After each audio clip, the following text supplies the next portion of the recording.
আসসালামু আলাইকুম, সবাইকে জানাচ্ছি ঈদ মোবারক। ঈদের সকালটা খুবই সুন্দর। তো সকাল সকাল ঘুম থেকে উঠে গেলাম, যদি একটু লেট হয়ে গিয়েছে। জ্বর ছিল, ভোর 4টার পরে ঘুমিয়েছিলাম মাত্র 2 ঘন্টা। তো বাবা ছেলে নামাজে যাবে, আর এই সুযোগে আমার তাড়াতাড়ি করে কাজগুলো শেষ করতে হবে। আগে রুমটা ক্লিন করতে হবে, দেন এদের জন্য সেমাইটা রেডি করতে হবে। এরা নামাজ পড়ে এসেই সেমাইটা আগে খায় মিষ্টি মুখ করে। তো এই তো আমি বাসার রুমটা ক্লিন করে ফেললাম। এরপর সেমাইটা খুব স্পেশালভাবে ভিজালাম। আমার হাতের এই সেমাইটা আমার হাজব্যান্ড, আমার ছেলে, আমার শাশুড়ি খুবই পছন্দ করে।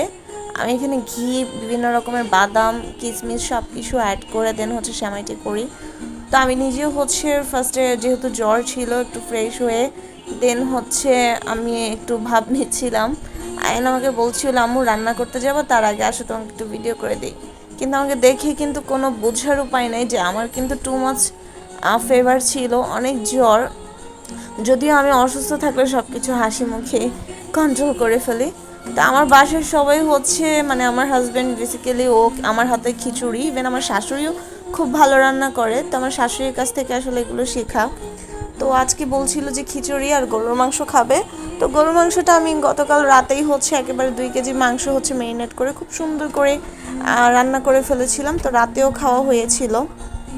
তো আমি সকালে উঠে খিচুড়িটা বসায় দিলাম।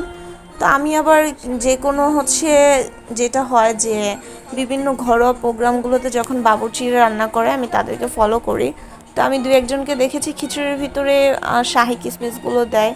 তো এতে না দেখা গেছে খিচুড়ি ঝাল ঝালের সাথে কিশমিশ যখন মুখে 1-2টা পড়ে, তখন কিন্তু খুব ভালো লাগে। তায়ান বাসায় এসে পাঞ্জাবি খুলে ঈদের জামা পরবে। তো বললাম, বাবা যে গরম, তুমি নর্মাল একটা পরো, ভালো কাপড়গুলো পরো। তো যাই হোক, তো বুঝিয়ে সুঝিয়ে এটা পড়ালাম। ওর সাইকেলে বসে কিছু ছবি নিল। এখানে আমি খাবার সার্ভ করলাম। তো এখানে কথা আমার বাসায় যতই ডাইনিং টেবিল থাকুক, চেয়ার থাকুক, যাই থাকুক, এরা বাবা ছেলে আমার বাসার সবাই, আমি নিজেও পার্সোনালি, আমরা বিছানার উপরে বসে খেতে পছন্দ বেশি করি। ফ্লোরে বসতে পারি না। ফ্লোরে ইফতারটা করা হয়, বাট এমনিতে আমাদের দুপুরের খাবার, রাতের খাবার কেন যেন আমরা বিছানা ছাড়া খেতেই পারি না। এটা আসলে কিছু কিছু মানুষের অভ্যাস। আমার হাজব্যান্ডের একটা বদ অভ্যাস আছে, যেটা ও টিভি দেখে, গেমস খেলার খায়। এটা খুবই খারাপ।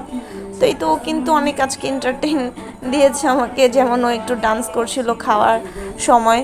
আসলে কথায় আছে না যে রোজার মাসটা শেষ হলে যে শয়তান সব বের হয়, তার বাস্তবিক প্রমাণ এইটা।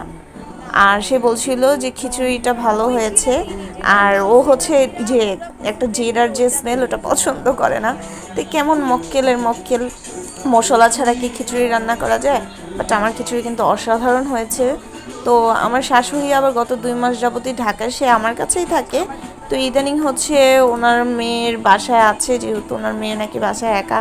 তো স্বাভাবিক, মেয়েরা একা থাকলে হয়তো মায়েদের একটু লাগে। তা আমরা বললাম যে আচ্ছা ঠিক আছে মা, আপনি থাকেন এখানে। তো মা আবার সকাল সকালে আয়ানের দেওয়া, আয়ান আবার ওর দাদুকে একটা ড্রেস গিফট করেছিল, নানুকেও। তো দাদু ওর দেওয়া ড্রেসটা পরে আসছে মাকে, মাশাআল্লাহ অনেক সুন্দর লাগছিল। আর আয়ান তো এখানে নাচ গান করছিল।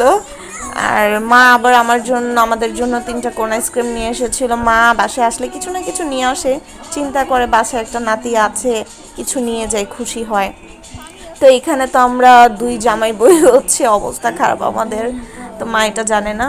তো মাকে নিয়ে একসাথে খেলাম, মাকেও খাবার দিলাম।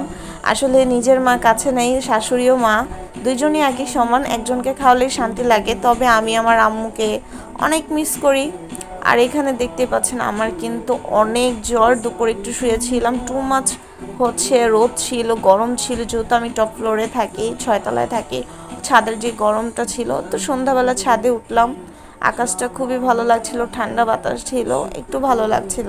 কিন্তু আমার তো জ্বরে একেবারে অবস্থা খারাপ।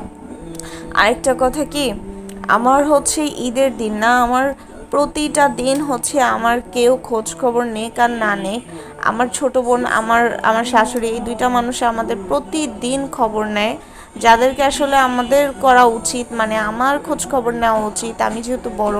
কিন্তু আমার ছোট বোন আসলে ঈদের দিন সকালে প্রথম কলটাই আমাকে দেয় যে বইনে কি করতেছে। আমাদের একটা বুলি আছে যে বইনে, আমরা বইনে ছাড়া কোনো কথা বলি না। এই তো।